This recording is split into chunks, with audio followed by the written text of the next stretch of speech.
uTech.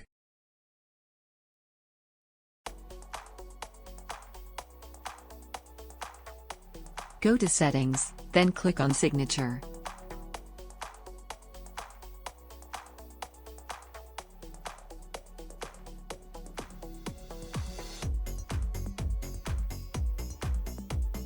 From the top side, select for which email address you want to apply the signature.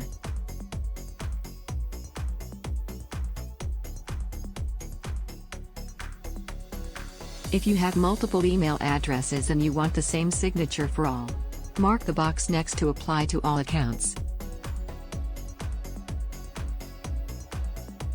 Create your signature, then press Save.